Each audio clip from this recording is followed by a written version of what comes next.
Почитувани гледатели и гледателки, драги пријатели и пријателки, трагатели и трагателки. Еве не точно на почетокот на новата серија емисии Потрага по вредности. Направивме една пауза, меѓутоа еве не Господ благословил да продолжиме понатаму со нова серија. Се надевам уште поинтересни ќе бидат овие емисии од претходните, но оваа прва емисија се договоривме да биде еден вид премин, како мост помеѓу оние што претходно ги снимивме. Ќе имаме едно мало подсетување како беше пред година и пол, две и како е сега. А мој постојан соговорник и овој пат ќе биде отец Ивица Тодоров.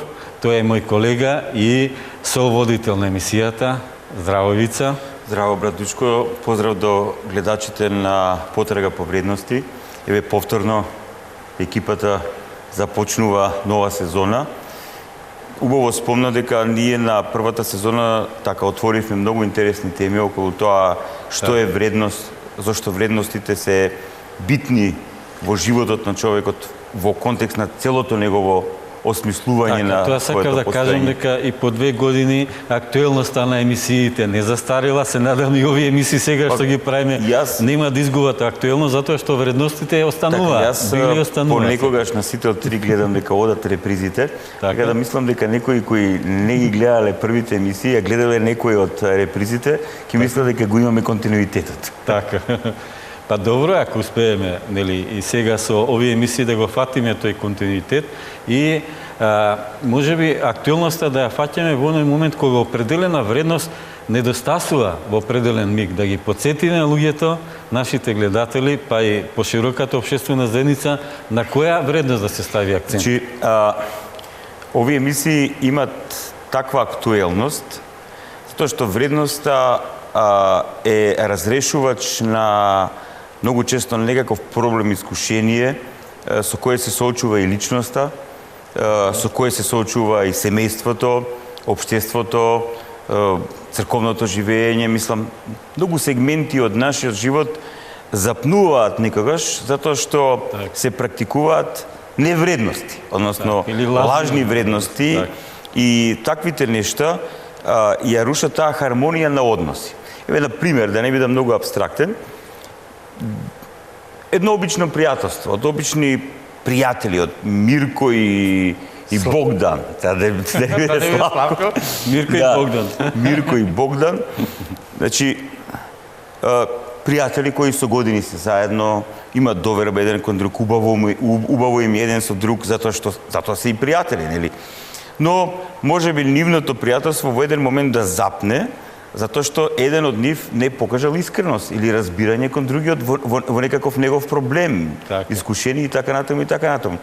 И тогаш, ако на човекот, на еден од нив навистина му треба помош, разбирање, тој другиот тоа не го пружи, значи не покаже искреност, доверба, емпатија, сочувство и така натаму, тој другиот ќе се посомнева во пријателството. И сега, целата приказка е, без да толкува, тоа е другиот момент, без да толкува, без самиот тој да си објаснува зашто тој не постапил така како што овој очекувал да постапи, треба да отиде и да го праша. Можеби па и тој не разбрал, животот е таков суров, со сите тие секојдневни проблеми и ангажмани. Има другиот не знае. И сега тука се две вредности во прашање. Значи, овој покажал невнимание или неискреност, а овој другиот треба да покаже сега доза на доверба, значи да не отиде во недоверба, да покаже доза на разбирање и така тој проблем може да се реши. Но доколку овој можеби несвесно направил еден чин на неискреност или на неразбирање, овој другиот па сето тоа да си го изфилмува во својот ум дека овој намерно нешто прави и полека тоа пријателство ќе почне да се лади и ќе почне еден зид на недоверба да се создава помеѓу нив и просто почнуваат тие нешта полека да се развиваат онака како што најчесто се развиваат во овој ваков свет. Некои луѓе кои се познавале, кои биле пријатели, тоа пријателство полека да започне да умира. Зошто умира? Затоа што не се практикуваат вредности. Значи, непрактикувањето на вредностите оди кон умирање на меѓуличностите односи, пријатели, сопруг, сопруга, родители, деца, политичари, народ, автомеханичари, клиенти, муштери, овие на пазар што продаваат. Сега доколку јас одам на пазар и сакам да купам нешто и некој ме изневери, ме излаже, ми кажа нешто за својот производ што не е точно, јас после тоа го дознам. Значи, после тоа јас ќе изгубам доверба во тој човек. И еве тоа е многу битно. Значи, вредностите се темел на меѓуличностната комуникација и се фактор за успешна меѓуличностна комуникација. Значи, ако не се почитуваат вредностите, нема градивна, успешна, хармонична меѓуличностна комуникација. Така. И чим тоа недостасува во општеството, тогаш ние навлегуваме во криза. А кризата е знак дека ние сме ги напуштили вистинските вредности и актуализираме или практикуваме некои нешта кои ги нарекуваме вредности, ама не се вредности. Така. И што е најбитно, за да провериме дали тоа што е вредно кај нас е вредно, тоа секогаш треба да го проверуваме, особено ние кои се декларираме како верници, како христијани, со Светото писмо, односно со Божјото откровение. Так. Бог, нашиот Творец, ни открил и во светите книги на Стариот Завет, и особено во светите книги на Новиот Завет, испраќајќи го нашиот Спасител, Исус Христос како единствен учител и спасител на целото човештво, тој преку откривање на својата вистина за постоењето, тој всушност во таа вистина ги открива тие вредности. Так. И треба да проверуваме, значи во нашиот живот треба да проверуваме дали ние сме научиле да го живееме животот во вредности и дали нашиот живот, како што имавме и првата емисија од првата сезона, беше баш за тоа, Так. за вредностите. Значи, Так. што ние разбираме под вредности. И не случајно меѓу првите емисии беше тоа дека наша вистинска или темелна или крунска вредност е Бог. Така. Значи, оттамо доаѓа вистинскиот критериум за да го мериме нашето однесување. Дали е етично или неетично, дали е градивно, тоа е многу битен момент, дали ние градиме, односно го потикнуваме животот, односно го потикнуваме пријатниот елемент во животот, потикнуваме на блажена, радосна, среќна состојба со оние со кои заедно живееме во ова вакво време и во овој ваков простор. Пошто ние одлучуваме, дечко, ние одлучуваме, значи. И во однос на нашите мисли, во однос на нашите чувства, во однос на изборот на вредности или невредности, таков ќе биде плодот на нашиот живот. Колку повеќе луѓето тонат во само себе губење, во само себе заборавање, во вистинска смисла на зборот, губејќи го својот вистински духовен идентитет и робуваат на своите страсти, на своите илузии, на своите желби, на своите идоли и така натаму, тие се повеќе себе си се губат, мислат дека на некого му служат, а слугуваат. Ќе говориме и за таа проблематика. И тогаш таквите луѓе ги губат вистинските вредности, за да ги остварат своите желби и за да им служат на своите идоли, актуализираат некои нешта кои се невредни и тогаш шират хаос, шират деструктивен однос околу себе и тој деструктивен однос не е градивен. Не се градат меѓуличностните односи. Нема пријатност, нема убавина, нема духовна полнота, нема радост, нема свежина. И затоа гледаме зошто нашето општество се запатило таму како што се запатило. Дијагнозата е оваа. Добар ден, почитувани. Добро дојдовте во новиот серијал на емисии со наслов Во потрага по вредностите. Во првата емисија ќе се обидеме да ви одговориме на прашањето што е вредност. Најпрвен, еден мал вовед во темата. Она што е вредност за еден, за друг може да е безвредност, а третиот може да е рамнодушен или неутрален. Конкретен пример. За побожниот човек Бог е највисоката вредност. За атеистот тоа е сосема безвредно. А агностикот стои од страна и се мисли дали тоа да го купи или да го остави.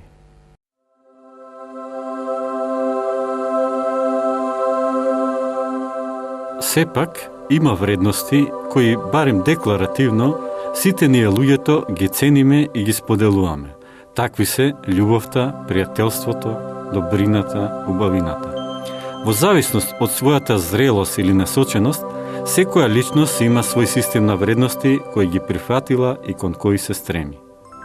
Вредно е нешто кое што е на општо добро на сите. Тоа е на кое што ни помага да се реализираме себе си, тоа што ни помага да се одржиме себе си, тоа што ни помага да бидеме поблиски, да бидеме подобри, да бидеме поквалитетни за општото добро и за слава на Бога. Тоа представува вредност во моите очи. Јас мислам дека вредноста е еден абстрактен поим во однос на филозофските мислители, каде што секој различно доживува и секој различно мислиш ја практикува вредноста. Значи таа го разграничува на доброто, пожелното, корисното за луѓето во однос на оно што не е пожелно, не е корисно и не треба да се прави. Се мисли на штета. Да сега вредноста сите различно практикуваат. Според мене има многу вредности. Еве една од вредностите е да се биде хуман човек, да се помага на луѓето. Колку повеќе сте хуман, повеќе среќни лица помеѓу вас, мислам дека и вие ќе бидете повеќе исполнети и среќни. И за мене вредност е сето она што на мојот личен живот, значи, му дава смисла, му дава во себе животна енергија, му дава вистинска насока и вистински плодови. Еве, например, за мене вистинска вредност, која можеби е ретка во ова време, е искреноста. Јас сум приметил дека ако јас сум искрен кон себе, ако сум јас искрен кон другите околу мене или сум искрен кон Бога, тогаш мојот живот има во себе животна сила. Значи јас немам некои внатрешни спротивставувања затоа што сакам да се лажам себе си или имам не знам колку тамо дупли дна во себе, туку кога сум искрен, тогаш јас градам еден објективен однос кон самиот себе си, колку што можам како субјект. Таков однос градам и со луѓето околу себе си, таков однос градам кон Бога и тогаш чувствувам дека мојот живот добива смисла, добива вредност, добива на животна енергија, добива на вистинска насоченост и што е најбитно, добива на плодови. Најчесто кај луѓето е, да речеме, доминантно на мислење дека материјалните вредности се многу битни за здравјето на човекот. Меѓутоа, моје лично индивидуално мислење е дека возвишените вредности, односно, ајде некои примери да наведеме, вредност како слобода, вредност како љубов, вредност како личен избор, вредност како радост, нема нарочно конкретно да кажем среќа, затоа што сметам дека среќата е исечок од радоста. Тие вредности, односно возвишените вредности имаат многу поголемо влијание, импакт и комплетирање на здравјето и на индивидуата како целост. Сега, кај материјалните вредности, не сакам да кажам дека не се од големо и битно значење за здравјето на човекот или здравјето воопшто. Меѓутоа, тука, како да се изразам, како што би рекли уметниците, станува збор за Моне ефект. Значи, познатиот сликар Моне, кој што сликал слики кои што требало да бидат представени на некоја голема дистанца во некои големи театри, амфитеатри и така натаму, кога ќе ги погледнете од далеку, ти изгледаат прекрасно, монументално дело. Меѓутоа, кога се приближите кон нив, гледате некои неартикулирани шарки, точки кои што никој никако не ги разбира. Така си материјалните вредности во секојдневниот живот.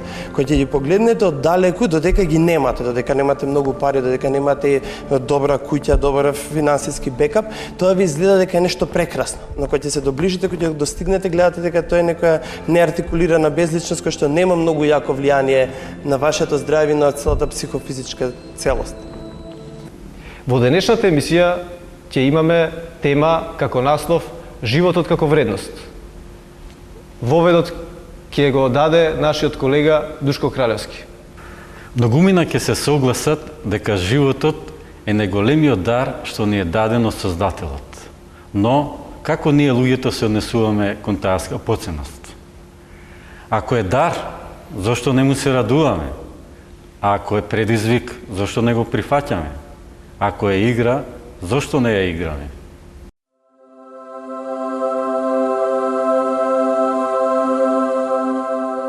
Кон својот живот, луѓето главно имаат два пристапа. Првиот е јади, пи, уживај додека можеш и многу не му ја мисли. А вториот, животот е како книга полна со поуки кои треба да ги научиме, за да можеме вистински да живееме. Една од најважните лекции е да го почитуваме самиот живот како нешто свето. Сечи живот е како една голема книга во која секојдневно секој од нас испишува нова страница. Вредни се украсените корици, Вредна е хартијата на страниците, но во крајна линија, книгата вреди онолку колку што сме успеале да внесеме вистински вредности во неја. Кога ја размислуваме за животот, што е? Често пати сум се запрашал која е суштината на животот и како се појавува тој. Еднаш во разговор со еден мој професор, отец Стефан Санчаковски од Православниот Богословски факултет, кога го запрашувавме околу животот, рече замислете, животот е еден кредит. Сите сме запознаени со кредитите. И вели, Бог на секој од нас ни дава кредит. Ни го дава како подарок, ни го дава како заем. И вели, секој од нас со својот живот треба да го отплати тој кредит и да заработи, за да покаже дека е вреден и достоен за тој кредит, односно дека е вреден и достоен за тој дар. Како и да е за сите нас, гледајќи од страна на христијанството или од страна на биологијата. Животот пред се е дар. Никој не го добива животот бидејќи го заслужува, а никој не раѓа живот бидејќи може да направи, дури и погрешното сваќање дека половото, секое полово општење може да роди дете, не е така. Самите знаеме дека и самиот полофакт, доколку од Бога не е благословен, или веќе ако гледаме од атеистичка гледна точка, доколку биологијата, природата не направи нешто, нема да се роди дете. Така да животот пред се, како нешто е дар од Бога. А секој дар има вредност, а вредноста на дарот пред се зависи од првата и вистинската вредност, односно колку се стремиме кон Бога. Бидејќи veritas vos liberavit, кажа латините, и вистината на вистина ќе не ослободи. А единствената вистина која ослободува од се, знаеме која е. Животот како даденост, значи секој од нас, никој не напишал молба до Творецот за нашето биолошко постоење. Значи, нашето биолошко постоење е плод од Творецот, благослов од Творецот и избор на нашите родители.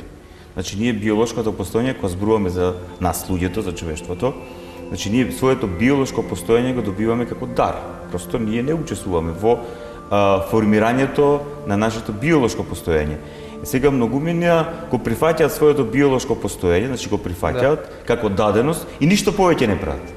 Значи просто се прифаќаат како биологија. Значи, тоа е рамно на животни, така Па тој начин на екзистенција е рамен на екзистенцијата на животинскиот свет. Да. Значи спиење, борба за опстанок, размножување, храна и така натаму, некаков дом, тоа е тоа. И тоа е прифаќањето на животот како даденост. Просто го прифаќаш животот, го живееш животот како даденост, се бориш да го одржиш животот, но не се бориш да го одржиш духовниот живот, односно своето постоење како личност, туку своето биолошко постоење. Со храна, со напитоци, со одмори, така натаму, со дом, со сите нешта кои се потребни за овозможување еден на нормален, непречен биолошки развој. Но ние луѓето навистина не би биле луѓе ако нашето постоење, нашиот живот го прифатиме само на ниво на даденост. Значи, во еден момент секој од нас во овој свет доживува процес на духовно будење, односно на будење на неговата личност. Значи, се буди духовното во нас, односно нашиот духовен идентитет. Значи, ние стануваме свесни, односно стекнуваме сознание дека освен биологијата, освен телото, ние сме и нешто друго што е над телото. Сега многумина тоа го нарекува душа, собство, како сакате, има разли термини кои на еден начин го објаснуваат тоа. Ние христијаните го користиме дух, душа, за да ја објасниме таа духовна, како да кажам, димензија на нашето постоење. Значи, во еден момент, значи, човекот ќе доживее духовно будење, тогаш тој, како што реков, се доживува себе си не само како биологија, и животот не го доживува само како даденост, веќе го доживува како задача. Отец Ица, може ли да се каже дека вредноста е како еден скапоцен камен? Баш така, да. Така, тука најдов една мисла, јас подготвувајќи се за оваа емисија, најдов некои афоризми и мисли од познати луѓе. Една кинеска мудрост вели вака: калта може скапоцениот камен да го извалка, но не може да го претвори во кал. Точно. колку интересно и колку точно. Значи вредноста ако е скапоцен камен, нели може да се извалка. Меѓутоа таа си останува. Еве, например, спомнавме за таа вредност, искреноста. Многу неискрени луѓе, кои велат за себе дека се искрени, тие со својата неискреност ја валкаат оваа вредност, ама оваа вредност не може да се извалка. Секој човек што е искрен, ќе препознае дека некој човек не е искрен, преку неговата неискреност. Така. И, еве, мислам, тоа би убаво да им го да го споделиме и со гледачите на оваа наша емисија Потрага по вредности. Така. Ќе се трудиме и секогаш кога ќе говориме за некоја вредност, за некој модел кој треба да го разбереме за да нашиот живот стане поуспешен, поосмислен, спасителен од Бога благословен, значи ќе цитираме делови од Светото писмо, каде што конкретно Господ преку своите заповеди, преку својата вистина не поучува за многу нешта, како треба да ги употребуваме, пошто вистината од Бога откриена се употреблива вредност. Така. Значи не е само Светото писмо некаде ни седи некаде настрана или така Како реликвија. Како некаква реликвија, туку тоа е Светото писмо е прирачник за осмислен, организиран, добро насочен, градивен живот исполнен со смисла и вредности.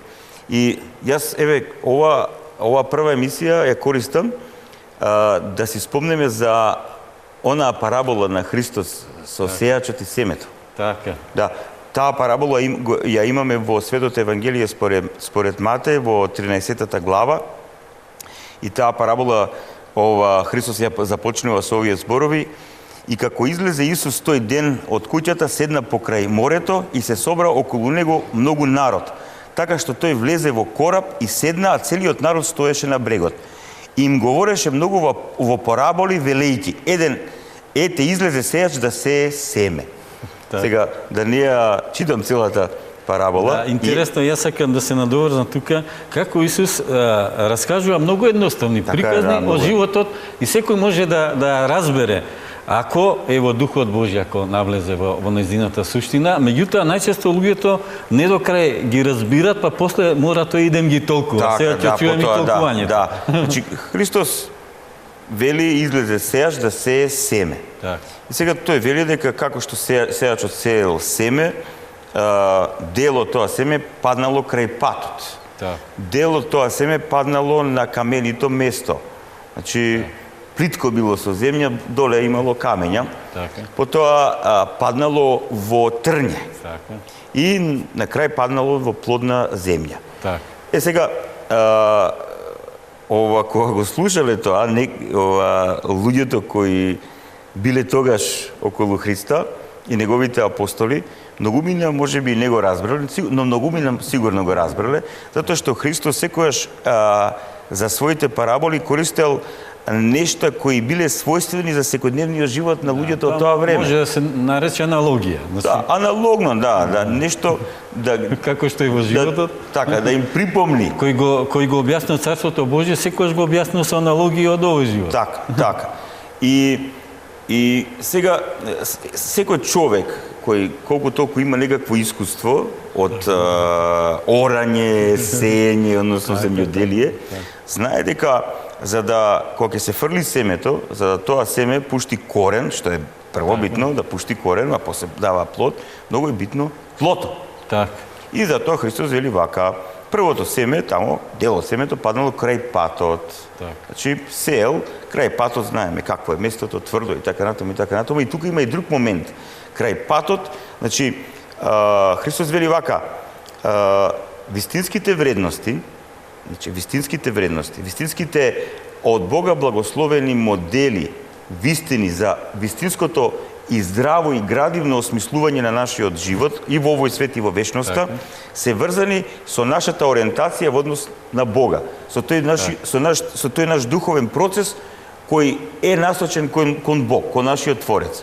Сега, тоа е патот. Така, меѓутоа тука е интересно дека Бог е милостив и сегде го фрла. Така е, значи на секого му се да не може некој да рече, јас не добив. Сега, тие луѓе што не се на патот, тие луѓе што немат ориентација кон Бог, тие луѓе што немат ориентација кон себе, кон својот вистински идентитет, тие луѓе кои не го започнале процесот на своето духовно преобразување, на свое духовно созревање, растање, богоуподобување или спасување, и така натаму. Самите тие овие нешта не може да ги разберат. Так. И навистина тука нема никаков плод. Значи вредноста, вера како вредност, Так. доверба како вредност. Кај таквите луѓе не пушта корен. Так. Значи, во што да имаат тие вера, во што да имаат доверба? Затоа што тие единствено имаат доверба, ако може така да се каже, во своето его и во својата умисленост дека тие се центарот на се што постои, дека тие може да направат тоа што они мислат дека може да го направат. И многу често паѓаат во сериозни депресии и разочарувања. Тоа е крај патот и тука нема никаков плод. Потоа вели Христос на каменесто земјиште. И вика брзо пушти корен. Така. Ова, но вика сува беше земјата и Немаше длабока земја. немаше длабока коренот земја кај и да се оди. исуши. Да, се исуши, нема, значи тоа се оние луѓе кои на еден начин со еуфорија, Тргнува. не со радост. Радоста е многу подтемелна и поддлабока состојба, која е плод на многу повисок духовен живот, значи еуфорија. Значи тоа е еуфорија е значи кога ние имаме некаков проблем, егото има некаков проблем и сега ни доаѓа интензивно брзо решавање на проблемот и ние мислиме дека тоа брзо решавање на проблемот ќе ни ги реши нашите проблеми, тука не фаќа еуфорија, така натаму некаква среќа пројавуваме и така натаму. Значи, тоа се тие луѓе што еуфорично ја прифаќаат Божјата вистина, еуфорично ги прифаќаат од Бога откриените вредности за благословен живот, арно ама се плитки, односно се површни. Или имаат преголеми очекувања за Ама затоа се имаат преголеми очекувања затоа што се површни. Така. Човекот кој е втемелен, кој е длабок, тој е реален. И сега овие луѓе се површни, имаат преголеми очекувања, а и секогаш очекувањата се врзани не со нивниот вистински духовен идентитет, него со нивното его. со нивната вистинска вредност, туку со нивната замислена Со нивната замислена слика за себе. И затоа секогаш тие луѓе мрчат. Никогаш не се задоволни, еве скопски израз. Никогаш не се задоволни. роптаат. Никогаш не се задоволни.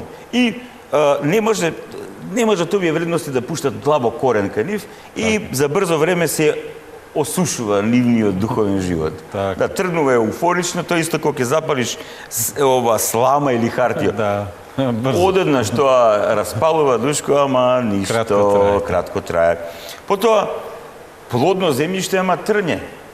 Околу тоа што изникнува. Заедно, нели, со никулецот трње. Со никулецот и трње околу. И Христос тоа трње всушност го поврзува со грижите од овој свет.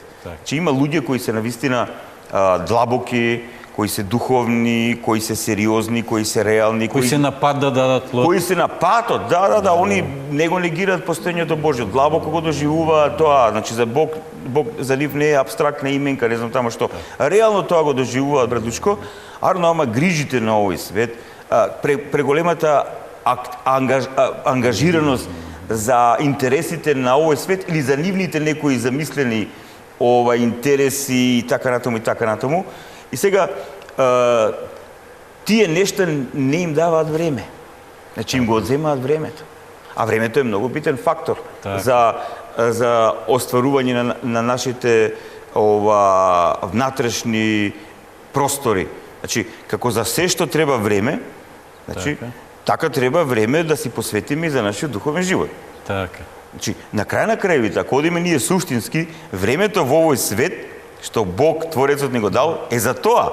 Така. Значи, да го искористиме времето први пред се и на се за нашето духовно зрење, за нашето духовно усовршување, за нашето уподобување на Творецот, за осмислувањето на нашиот живот и во овој свет и во вечноста и се разбира за осознавање на вистината на постоењето.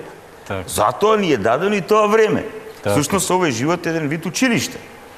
И сега има луѓе кои ги разбираат овие работи, но се презафатени со многу ангажмани или ги ставаат во ангажман, или самите тие не може да кажат не, или имаат некоја своја, што знам, грижа и така натаму и така натаму. И таквите луѓе тешко се развива духовниот живот кај нив, не дека не се развива, ама загушени од грижата, загушени од трњата. Така, од преголеми грижи за многу нешта. Да. Така. И четвртото е, односно, оној кој благословеното тло, оној кој длабоко се ископал самиот себе си. Значи, еве јас многу често тоа го говорам и на предавањата и на беседите и во рамките на нашиот воведен курс Училиште за животот. Значи, ако одиме и видиме една нива која повеќе време не била орана. Значи, таа е веќе зарасната со трња, и запустена и почнува горниот слој да затврднува. Така. Да. И затоа прво треба едно грубо орање, па потоа и да се очисти, расчистување и така натаму и така натаму. И сега замисли, братучко, кога ќе отидеме на една ораница, која навистина нивата е очистена од разни трња, боцки и така натаму, корови, плевели, и плюс е убава земјата плодна. И сега тука и веднаш ефективен е плодот. Да, се знае. Сега, и Христос вели колку плод ќе даде. Значи, различен плод зависи од земјата. И тоа различен плод, 160 и 30, тоа и мери, така, но дава плод. Значи, некој дава, кој себе си сосем се предал на Бога, значи, дава огромен плод во овој живот. Ние гледаме многу светители кои со својата предаденост на Бога и исполнувањето со силата на Светиот Дух, со нивната овистинетост, со разбирањето на смислата на постоењето, тие илјадници луѓе поведуваат по патот на спасението. Цели народи преобразуваат. Така, класичен пример се Кирил и Методи и Климент и Наум, цели простори тие. Јас, еве, пошто за нас се они најповеќе врзани, значи Свети Кирил и Методи и нивните ученици Климент и Наум, Сава, Горас и Ангелари, седумина, седмочисленици, седумина на број, што направи? Да, тоа е тоа. Да не говорам сега и за други и така натаму, но еве светителите се најдобар, најеклатантен пример. За плод. За плод. Значи, најстариот индиски законник, наречен Манусмрити, вели: секој сам се раѓа, секој умира сам. Секој сам ќе ја пожнае наградата за своите добри дела, секој сам ќе трпи поради своите лоши дела. И што сакал да каже авторот? Веројатно да ја нагласи нашата лична одговорност за одлуките во животот, па и за животниот пат што сами го одбираме. Но има едно друго гледиште кое тврди дека човекот никогаш не е сам, ни при раѓањето, ни при живеењето, ни при умирањето. Со него секоја се најблиските од семејството, соседите, пријателите или во крајна линија неговите мисли, дела, уверувања, надевања.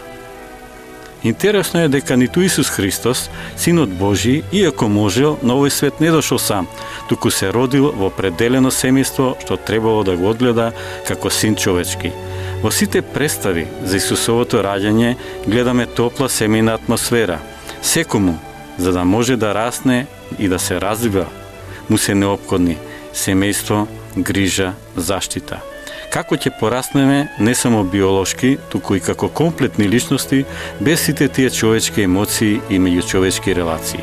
Јас сум читал многу дефиниции за брак, и особено кога ме поканите на оваа емисија тука, кога се подготвував, така барав една најсоодветна дефиниција, ја најдов кај романскиот теолог Димитру Станилое, кој вели дека бракот е животворната келија, односно келијата во која се создава животот, се продолжува животот, се учиме за живот и разбираме што е живот.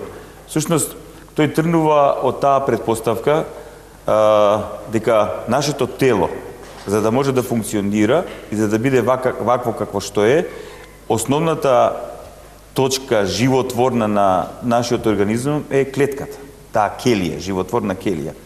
И всушност, од таа животворна келија ние добиваме живот, таа не одржува во живот. Всушност, во целото наше општество, животворната клетка на целото наше општество е семејството.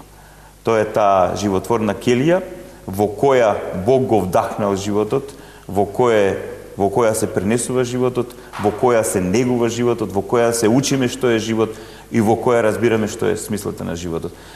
Центарот за советување и помош на жени Лидија Срце што чука пред се центар кој што е отворен за да им помогне на девојките и на жените кои што се соочуваат со непланирана бременност, но и на оние жени и девојки, па дури и мажи кои што поминале низ абортивното искуство. Значи оние кои што во своето семејство имале 1, 2 или повеќе абортуси. Целта беше да им понудиме на жените место каде што може да се чувствуваат сигурни, место каде што може да се чувствуваат прифатени и да дојдат слободно да побараат помош без да се чувствуваат дека на тоа место ќе бидат осудени за одлуката која што треба да ја донесат или пак која што ја донеле претходно. Во црквата бракот се гледа како духовна онака работилница, значи работилница во која треба да ги формираме нашите карактери. Значи, еден со друг си стануваме огледало, еден на друг, значи мажот и станува огледало на жената, жената станува огледало на мажот, и еден со друг, гледајќи се еден во друг, во духот на љубовта, почнува да зреат, почнува да се формираат како личности, градејќи го тоа нивно заедничарење, заедничко живење.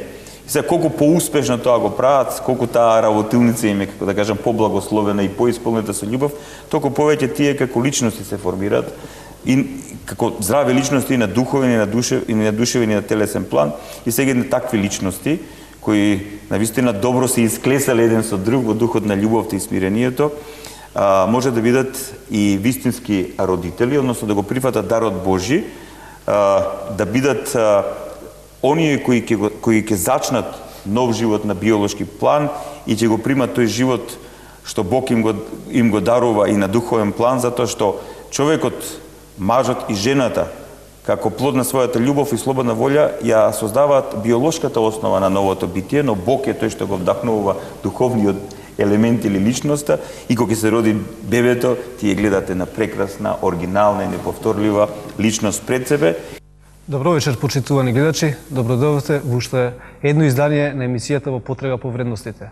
Вечерва ќе говориме на тема одговорност како вистинска вредност. Но предлагам претходно да го погледнеме прилогот кој го подготви мојот колега Душко Краевски. Како деца, кога некому му пишувавме писмо, честитка или разгледница, на крај стававме порака. Жолта дуња, зелен бор, бргу чекам одговор. За нас тогаш одговорност беше да добиеш одговор на она што го бараш, а не одговорност е да не добиеш одговор.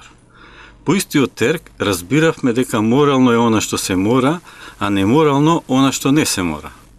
Но гумина од нас си остана на тоа буквално толкување и разбирање на нештата, но и во буквализмот има некоја вистина, но најчесто на ниво на буквар.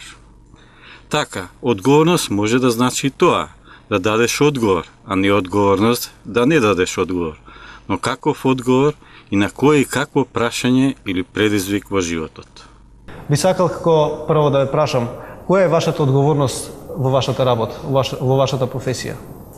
Добро вечер и од мене. Лекарот како по професија, која ќе се спомне лекар веднаш како да е еднакво на одговорност, затоа што се разбира дека во секоја професија постои одговорност, меѓутоа лекарот кој што се занимава со здравјето на секој човек, пред се мора да биде одговорен во она што го работи, затоа што работи со многу голема вредност, тоа е здравјето, односно животот на поединец. Би дал една прелиминарна забелешка врз основа на тоа што веќе го кажавте на другата гостинка, на докторката. Рековте, вие се грижите за телото, сега теолозите ќе се грижат за душата. Така. Теолозите имаат малку незгодна обврска или да се рече призив, а тоа е човекот да го гледаат како цело. Како синтеза од душа, од тело, од дух, значи сите слоеви, сите битини слоеви на човекот да ги земат предвид. И ни еден од нив да не отфрлат како ирелевантен и како неважен. Да не се одвои. Така. Сега вашето прашање, апсолутно, значи, Богословскиот факултет како придружна членка на Универзитетот Свети Кирил и Методи, прво и пред се, ги следи стандардите зададени и се труди да ги достигне стандардите зададени од самиот универзитет чија што членка сме. Исто така, како Богословски факултет, ние како професори, но и многумина од нашите професори и како свештеници и како пастири, мораат да се надминат себе си, да надминат својата професорска дејност и да излезат по пресрет на студентите не само како професори, но и како духовници, како свештеници, како пастири на православната црква. Во таа смисла, Богословскиот факултет има двојна или синтетичка функција помеѓу она универзитетското, класично универзитетско од една страна и црковното од друга страна. Може да се рече дека ние сме стожерот на двете. Но во секој случај многу е битно од мали нозе децата да се воспитуваат, да бидат одговорни, значи да за своите постапки, за она што го прават, за она што се, затоа што тоа понатаму многу ќе им користи во животот. Многу е потешко ако од мали нозе биле навикнати секој пат некој друг да е виновен за нивната постапка. Тогаш е многу потешко како повозрасни да се навикнуваат на одговорност. А инаку така како период кога човекот станува свесен за својата одговорност, не би можела сега да одвојам, нели? Тоа се случува постепено, како расте и како се воспитува. Добро вечер, почитувани гледачи. Добре дојдовте во уште едно издание на емисијата Во потрега по вредностите. Вечерва ќе говориме на тема Бог како причина на сите вредности. Но предлагам претходно да го погледнеме во ведниот прилог кој го подготви мојот колега Душко Кралевски. Ако на соговорниците кои го разбираат македонскиот јазик или некој словенските јазици им кажам бор, веројатно добро ќе ме разберат дека им зборувам за иглолисно зимзелено дрво од редот четинари. Но ако им кажам Бог, голема е веројатноста дека дури најблиските луѓе нема да ме разберат за кој и каков Бог им зборувам. Многумина веруваат дека Бог е еден, единствен и дека тој го создал човекот според својот лик и подобие. Но од своја страна и луѓето му возвратија со тоа што си создаваат богови според своја лика и прилика. Ако денес на планетата Земја екзистираат околу 7 милиарди луѓе, може да се каже дека постојат приближно толку представи за Бог. Некој ќе напомене, ама бебињата, малите деца, атеистите и агностиците немаат никаква представа за Бог. Може би, но затоа за некој Бог истовремено е и ваков, и таков, и онаков, како што им одговара во моментот. И мислам дека секој човек на свој начин си го дефинира и го доживува Бог. И можам искрено да кажам дека сум имала повеќе дефиниции за Бог во мојот живот, со оглед на тоа што сум поминала низ повеќе духовни фази. Во секоја таа фаза Бог го доживуваме на различен начин. Меѓутоа, Бог јас го доживувам како мојата смисла на живот. Меѓутоа, не во поглед на фанатизам верски, туку во поглед на дека Бог ми има дадено мисија, Бог не создал со одредена цел нас тука и дека секој кој што трага по она за кое што е создаден во овој свет, ќе го пронајде Бог и Бог ќе му го покажа патот. Така да, мојата дефиниција за Бог во кратки црти би била мојата смисла на постоење. Бог е љубов и секој оној кој пребива во љубовта, Бог пребива во него. И Бог пребива во љубовта и секој оној кој пребива во љубовта, пребива во Бог. А Бог е оној совршен наш родител кој постојано бдее над нас, се грижи за нас, не усовршува. Бог е сите оние карактеристики позитивни кои ни се познати во апсолутност. Тоа е апсолутна љубов, апсолутно добро, апсолутна совршеност. Кога запрашал еден мудрец како може да се дефинира Бог, тој одговорил на тоа прашање со одговорот, а како може да се дефинира животот, како може да се дефинира љубовта, како може да се дефинира слободата, како може да се дефинира смислата. Значи, некои работи просто многу тешко може да се дефинираат, може да се објаснат, може да се доживеат. Конкретно, еве, кога ние говориме за љубов, има милион дефиниции за тоа кој што подразбира под љубов. Милион доживување на истото тоа, кој што како доживува под љубов или под слобода, под вистина, смисла и така натаму. И сега, како што гледам дека и убаво сте ги строчиле нештата, Бог како извор на сите вредности. Значи, ако љубовта е вредност, ако вистината е вредност, ако слободата е вредност, ако смислата е вредност, тогаш Бог е изворот на сите вредности. Ако овие нешта се многу тешки да ги дефинираме, тогаш е уште потешко да ги дефинираме кој и што е Бог. И јас како христијанин можам да одговорам дека тоа е невозможно човековиот ум. Затоа што според тоа како Бог нам ни се откри, затоа што ние христијаните веруваме во Божјото откровение. Значи во тоа што Бог го открива за себе. Ние со својот ум не можеме да создадеме представа за Бог, затоа што Бог е вечно битие, надпросторно битие, надвремено битие. И ние со нашиот ум кој е создаден од него, кој делува во создадените категории, нас ни е многу тешко да отидеме во категории кои се вечни или надпросторни, надвременски. А Бог е надпросторно, надвремено битие. Битие кое вечно постои.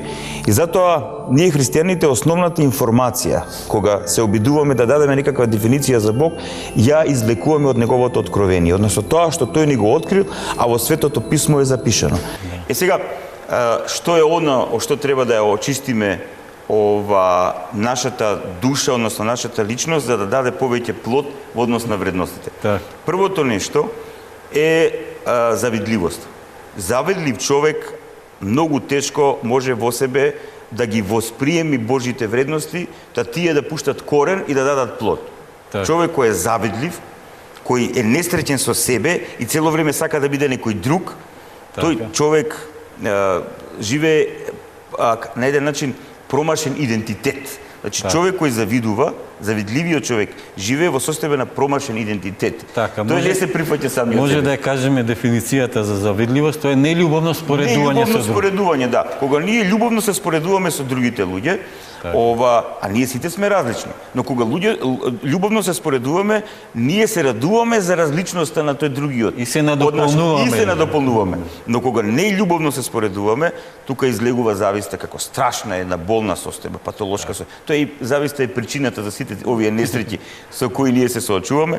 Значи, први нешто со што треба да се соочи човекот е завидливоста, потоа гордост, потоа егоизмот, суетата и желбата за владење на другите, односно наметнување на волја. Тоа е како еден негативен синџир, алка по Тоа алка. е негативен синџир, негативни алки една со друга, тоа е синџирот на злото. И тешко се раскинуваат. Тешко се раскинуваат и сега. Но ако успееме ние преку духовен живот и преку негување на Божјата вистина, преку неговите заповеди и вредности, тогаш ние ги пукаме тие алки на злото. И завидливоста, и гордоста, и егоизмот, и суетата, и таа желба за манипулација, за лага, за наметнување на волја и користење на туѓа слобода или волја и така натаму и така натаму. И тогаш ние веќе започнуваме да разбираме и да доживуваме еден сосем друг начин на екзистенција. Значи, во добро, стануваме свесни за силата на доброто и во таква почва, братушко, на таква личност, овие Божји вредности се всушност нуклеарна експлозија. И сега, кога многумина говора за тој проблем, еве и проблемот на политички план, проблемот на економски план, проблемот на безбедносен план, проблемот, например, на верски план. Денеска верата во што се движи, се повеќе во формалност и така натаму, сето тоа доаѓа, братушко, од губењето на ова. Така. Че ние не работиме со она што е најсуштинското во нас, не работиме со образот Божји во нас, со нашиот идентитет, со она што е повикано да биде вечно и таа личност наша да ја исполнуваме со таа вистина и со тие вредности Божи. Така. Кога ние тоа би го работиле, ние би биле подобни на светиот, на Бог. А подобноста со Бог значи подобен начин на живење или оној начин на живење што тој не го промислил за овој свет. И еве денеска баш еден пријател ме прашува: добро отец Ивица, што мислиш ти сега оваа цела нестабилност со светот, од каде доаѓа? Дали Бог тоа го дозволува? Викам, не го дозволува Бог. Тоа е, велам, плод на алчноста на луѓето. Так. Ние гледаме дека многу од денешните војни нестабилности во светот се е тоа потегнато од причина за уште поголемо материјално обогатење на некои луѓе. Тоа е битка за ресурси. Битка за ресурс кој ќе ти овозможи уште повеќе парични средства. Моќ материјална, а уште поголемата материјална моќ ти овозможува политичка, идеолошка агенда и така натаму. Така, извлегува значи во онаа негативна алка што претко не спомнувавме, меѓутоа мислам дека онаа вредност што може прва да го раскине тој синџир е вербата, односно довербата во Бог. Ако човек во своето срце има доверба, односно верба во Бог, тогаш многу лесно може да ја пукне таа алка и веќе да почне се прва пука. Не иде така лесно, но завидливоста прва пука, затоа што ние кога ќе се поклониме на Бог, значи тоа поклонување не оди само нака физички, туку говориме за прифаќање на авторитет. Сега, да не ме разбере некој погрешно, че јас познавам луѓе кои не наметнуваат никаков авторитет, дури се крајно смирени, спонтани, едноставни. Но јас, кога ќе ја доживеам таа нивна животна осмисленост, тоа што зрачи од нив, тоа што зрачи од нивните зборови, од нивните дела, значи таа хармонија што тие постигнали и така натаму, јас им се поклонувам. И поклонувајќи им се нив, ја му се поклонувам на оној кој ги благословил да биде такви, му се поклонувам на Бога. Така да ние кога ќе му се поклониме на Бога, значи кога себе си ќе му се предадеме на Творецот, односно ќе имаме доверба во Творецот, ќе имаме доверба во неговата вистина, во неговите вредности, тогаш веднаш на друг начин започнуваме да ги доживуваме луѓето. Тогаш се отвара оној другиот момент, гордост и егоизам. Значи тогаш разбираме дека ние со сите луѓе на еден невидлив начин сме споени. И сите на еден начин љубовно му одговараме на нашиот Творец. И дека јас се што ќе направам на било кој од мојот ближен, јас правејќи му зло, потикнувајќи болка кај мојот ближен, јас на тој начин потикнувам болка и на Творецот. Тоа исто како кога некој би ги наврдел или не дај Боже им направил нешто лошо на моите деца, тоа значи дека мене ми направи лошо. Така да ние кога правиме нешто зло, одвратно, потикнуваме страдања, несреќа во овој свет, па ние се тоа му го правиме на Бог. И кога човек е свесен за ова, тогаш тој почнува со себе еден друг светоглед да гради. Почнува на еден друг начин да го доживува светот, да ги доживува луѓето околу себе си, да ги доживува живите суштества околу себе си, целата природа да ја доживува, целиот универзум да го доживува, па се разбере и себе си. И сето тоа е плод на вредностите, братушко. Така.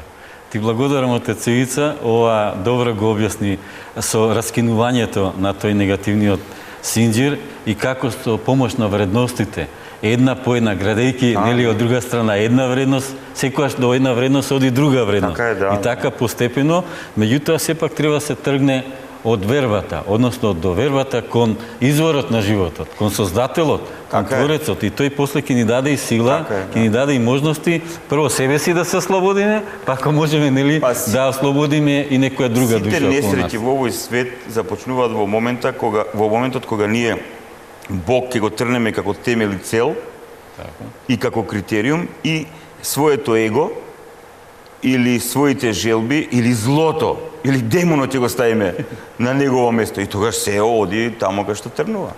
Така, ти благодарам. Ова беше нашата прва емисија од втората сезона на Потрага по вредности. Се надевам дека бевме интересни за нашите гледатели, дека научија нешто поучно и корисно за нивниот живот, а следната емисија ќе биде за служењето како вредност. Така. И сигурно приметуваат нашите гледачи дека од минатите емисии има кратки така се потрудивме поенти. да има инсерти, едно подсетување што Так. сме направиле претходно. Јас на шега тоа го викам Стар и Нов Завет, меѓутоа се е тоа нели како една целина. Так. И ние ќе продолжиме во таа насока да се движиме. Секоја емисија ќе има нова вредност или две вредности, три, зависи како ќе се договориме. Меѓутоа во секоја емисија ќе имаме ќе имаме вредност за која ќе зборуваме, ќе имаме цитати од Светото писмо, а и цитати од луѓе мислители кои нели размислувале за вредностите и ги живеат тие вредности. И јас ќе се потрудиме Душко да каниме гости на оваа емисија кои навистина имаат нешто со што може да посведочат во ово и вакво наше општество македонско, дека имаме доста луѓе кои навистина имаат во себе си, во својата внатрешност, остварени вредности кои ги сведочат во својот живот, па би било убаво и да дојдат на ова наша емисија. Така, значи само во оваа прва емисија сме ние двајцата сами, а во следните секогаш ќе има по некој гости, не еден или двајца, како ќе се договориме и да биде поинтересен разговорот, меѓутоа и да чуеме можеби некое поинакво размислување, поинакво толкување, меѓутоа сепак ќе бираме луѓе што се обидуваат да ги живеат вредностите. Сведоштвото е многу силна работа. Значи, можеме да зборуваме за ова или за ова, но додека не се посведочи нешто, тогаш во животот тогаш тоа станува само мртво слово, но кога тоа е оживеено во животот, тоа има вистинско значење, затоа што е сведоштво кое е втемелено на лично искуство, а тоа е многу битно и суштинско. Така, ти благодарам отец Ивица. Ова значи беше првата емисија од втората сезона на Патот на животот. Останете со нас. За 2 недели оди секојаш нова емисија, а следната недела е реприза и секојаш така ќе одиме, значи со премиерна емисија на 2 недели. А и братушко, да заблагодариме на Сител 3 телевизија затоа што има разбирање за оваа проблематика. Сепак ние гледаме во нашите медиуми што се има и така натаму, дека најмалку се става акцент на овие нешта, но слава на Бога, благодариме за разбирањето и мислам дека ќе оправдаме довербата. Така, благодарам и јас на нашите колеги од Сител 3 телевизија и се надевам дека и тие нас не доживуваат како блиски. Ние со нив имавме добра соработка во претходниот период и се надеваме дека таа соработка уште подобро ќе унапредиме.